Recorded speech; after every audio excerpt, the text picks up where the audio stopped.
What's going on, guys? I'm back. We're back with a very, very, very brief Saturday night's main event post show. I wanted to sort of make sure that you guys still got your post shows. We advertised them, and I always want to make sure that we try anyway to deliver on the advertisement. So what I do, I just talk very briefly, maybe about 15 minutes or so, about Goldberg's retirement match, and then we'd go to the other stream, which is the AEW All in Texas post show as well. I wanted to do it really out of sort of, Goldberg has his final match. I mean, Seth, I thought, must be stressed here, I thought there was going to be a situation whereby the whole Seth Rollins thing was a work. Now, if you're not familiar or you're tuning in saying, oh, what's going on? Seth Rollins had a match against LA Knight. He did a spot which he's done before, which he does this sort of like a springboard moonsault thing, and he landed on his knee, and it looked like he tweaked his knee. Now, the way that he landed and his reaction afterwards made you think that it was kind of like a bit of a work, but then the way that they sold it with the medical team and stuff like that, he made you think, oh, maybe this is legitimate. And then he got straight up. They went straight into the finish, BFT, 1, 2, 3, they got out of there. So that made people think, oh, that might be real. But being grizzled pro wrestling fans, I think everyone went, is there a situation maybe where this is all just one big swerve, and if they do an injury angle and Rollins lost, and no one's going to expect him to cash in tonight. So when he cashes in, it's going to be all the more surprising, and Gunther versus Goldberg will be an intense match, and that's how they're going to do it. It looks like, according to the latest reporting, now again, this is what happens whilst you're live, just trying to get a bit of an update as to what's going on with Rollins. It looks like the injury is legitimate. Obviously, they didn't have him cash in this evening. The next thing would be if he's not on Raw. If he's not on Raw, then it's legit. WrestleVotes has just tweeted saying, unfortunately, the sense from a source just now is the Seth Rollins injury is legitimate. I think Sean Ross Sapp has said the immediate reaction backstage in WWE is that the Seth Rollins injury is real. And if that is a legitimate situation, that is a massive, massive, massive blow for WWE. I mean, Seth Rollins won the main event of WrestleMania Night 1. He defeated Roman Reigns and CM Punk. I mean, and he was probably the least favored out of anyone in that to win. I think a lot of people thought. Rollins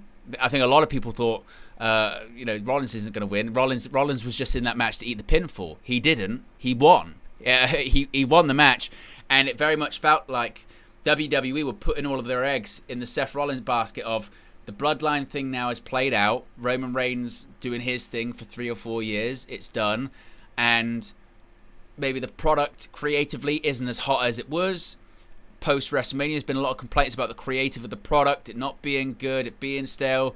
And this was WWE trying to figure out what was going to be next for them creatively. And they decided, well, the next thing for us is going to be Rollins is going to have a faction. Paul Heyman's going to be with him. And we're going to make Bron Breakker. We're going to make Bronson Reed. That's what we're going to do. And then tonight with this injury, it's blown up. That is blown up in their face, hasn't it? Because now Rollins could be out for a long period of time. Again, we don't know how long it is. We don't know how bad it is. But that is really worst case scenario, isn't it, for WWE? Again, if we find out anything else, we find out any more, we'll cover it in the upcoming news videos. We've got over 80 people watching, which is fantastic. If you haven't already, click the like button. Be sure to subscribe as well. You can actually see right there, we are just 10 subscribers away from 23,200. Of course, as I mentioned, if we do get any more details on the Rollins situation, what WWE's plans are for now, because obviously he is the Money in the Bank briefcase holder, so I suppose you've got two options. You go down the Edge Mr. Kennedy route, which is Mr. Kennedy got injured. It turns out it wasn't as bad as it was first thought, but Mr. Kennedy was injured, and they said, look, we're doing a title change. You've got to drop the briefcase to Edge. Edge won it. The very next night, he cashes in on The Undertaker. He's the World Heavyweight Champion. That's what they're doing. If Rollins is out for a long time, then the situation could be, look, you're going to have to drop the briefcase to someone else, and then they're going to do the cash-in. That could happen. If it's a case of he's only out for a couple of months, you've got all year to cash in that briefcase, so he could still theoretically hold it. Again, I suppose it depends on a lot of things we don't know right now, which is the severity of the injury. We still don't know a lot of it, but if that is the case, that is just absolutely devastating for Seth Rollins, and a really, really, really unfortunate situation there. Absolutely, really unfortunate.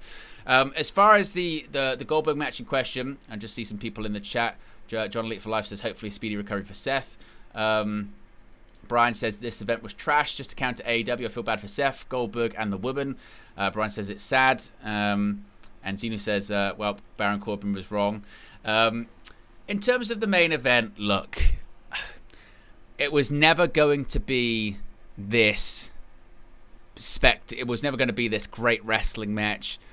My concern was with a 58-year-old Goldberg that hasn't wrestled in 3 years, that visibly looks in pain moving, walking to the ring.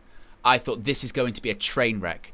Then when I saw they've allotted sort of 25 minutes for this match, I thought, good grief, what are they getting themselves in for? I thought this would be the Undertaker versus Goldberg in Saudi all over again.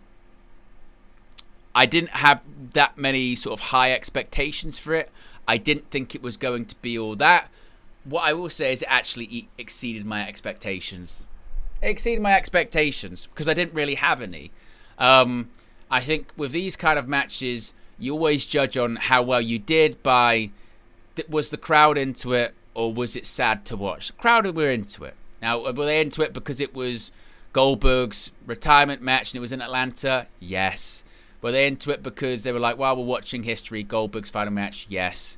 But I think there's an argument to be said. That match is probably longer than Goldberg's last 5 matches combined. And I think there's an argument that it was better. Gunther was clearly calling it. You heard many different points in the match where he's literally walking Goldberg through it step by step. A lot of bells and whistles, go through the barricade, a lot of chops. The smart thing to do, if you go into a match and you're carrying an injury, i.e., I've got a bad knee going into this match, what should you do? Work on the knee immediately. Because if you go for the knee and they target it and they make it a story in the match, therefore you can start selling. Therefore you should be limping because you've got a bad knee, right? I remember Jim Cornette told a similar story about a match he had with Paul Heyman in WCW in 1990 where he had done his knee. He'd hurt his knee the night prior and he'd wrapped up his knee and whatever. He said to Paul, basically get the cell phone, hit me on the knee, hit me on the brace, but then after that, I'm supposed to be limping, so it's fine. And they did that in this match with Goldberg. They went after the knee, so he can be hobbling around. But for a 58-year-old in his final match, I mean, look at him. He looks old. Hopefully I look like that when I'm 58 years old. But for Goldberg matches, ironically enough, when he was younger, we've seen much worse. We've seen worse Goldberg matches. The crowd bit on the spot where he hit the spear and hit the jackhammer. To the very end, you notice as well, they're still protecting the Goldberg finish. Charles Robinson takes a spear, and he's always taking a horrific bump. Takes a spear, so the referee's down. There's no one to count it. Eventually, Gunther goes to the outside. He gets in a bit of a shoving match with Gage Goldberg. Goldberg's certain. Rolls back into the ring. Goldberg hits a spear, hits a jackhammer-ish. Again, better jackhammer than I thought he was going to do. And that's mainly on Gunther because it's about Gunther getting up and holding himself up. But he basically hit a jackhammer. But still to the very end, got to protect the character, brother. Can't just kick out of it clean. The ref bumps, the ref runs down, and he's not really crawling on the cover just yet, and it's not a proper cover, he's leaning backwards, 1, 2, kicks out. Then Gunther says, right, we've done too much, we've gone too far, lock in the sleeper hold, and he passes out. They were very clearly running out of time as well, because Michael Cole went, Goldberg, this is your moment, and he went, I'm sorry I lost. I had over 100 people come from all over the world to come and see me tonight, and then they just faded to black because they ran out of TV time. They're on NBC, for goodness sake. But, you know, Goldberg wanted his retirement match. And WWE gave it to him, and I think it was probably better than it had any business being. Was the whole, the whole counter-programming stuff with AEW? Yes, of course it was. I think in the end, AEW tried to counter-program them back by putting on, sort of the longest pay-per-view they possibly could. Because if you were watching AEW All In, you missed the first hour of this because AEW ran until 9 p.m. Eastern, which I think was also by design. So I think AEW was counter-programming them back. The unfortunate thing, I think, with the counter-programming stuff, in my opinion, is when it does happen, does it make the product better? I suppose so, because competition makes things better. I think the fans somewhat suffer. As a fan of pro wrestling, it would have been nice to be able to watch AEW All in Texas. Then it would have finished before Saturday night's main event, be able to watch that and be able to watch both and not have to be forced to choose between. It doesn't look like it's going to be stopping or changing anytime soon. There was the report this week about NXT Heatwave's going to be the same day as Forbidden Door. It's probably not going to air at the same time because Forbidden Door's in the UK. But All In aired earlier today, and they still managed to overlap. So I think that's an entirely possibility. But I can't complain too much about this match, the Goldberg-Gunther match. I had no expectations or no standards for it, and it exceeded it. It wasn't awful. And I think, and to be honest, as retirement matches go for Goldberg, the Undertaker for ages, he was chasing that. I want to have that good last match that I can be happy that I can go out on. I would say to Goldberg, honestly, it won't get better than that. At your age, with your physical limitations, it will not get better than that match you just had in your hometown, with the crowd on your side, biting on the false finish with your family there, going 20 minutes, not 3 minutes. It won't get better than that. Genuinely, it won't. And Goldberg, incredible career, a bizarre career at points when you think about it, with becoming an overnight sensation practically in WCW. Then, once WCW shuts down, going to WWE for a year, then disappearing for 12 years, coming back, winning multiple world titles, beating Kevin Owens Universal, squashing Lesnar, knocking him out of the Rumble, then winning Universal Championship, losing to Brock, and then it's like, oh, that was his retirement run. Then signing a contract, and then, going into the Hall of Fame next year, then working more matches in Saudi, disastrous matches, against the likes of The Undertaker, Bray Wyatt, and it just being Braun Strowman in an empty warehouse because of COVID, Roman Reigns, and he had the feud with Lashley, which was not that great. And then he disappears again because of the Vince stuff, and Vince actually, for as much as Vince hated him for the longest time, Vince actually really liked him towards the end, was actually a really big Goldberg fan towards the end. And Triple H, of course, he'd had his issues. And then when Goldberg went away in 2022, for the last 3 years, he spent a lot of time actually burying WWE and Triple H, saying, that they still didn't like him and whatever. It's a strange career. It's a Hall of Fame career. It's a unique career. I don't think maybe younger fans realize how popular for a period of time Bill Goldberg was in 1997 to 1998, well, 97 to 99. Yeah, but by 99, the people were starting to sour already.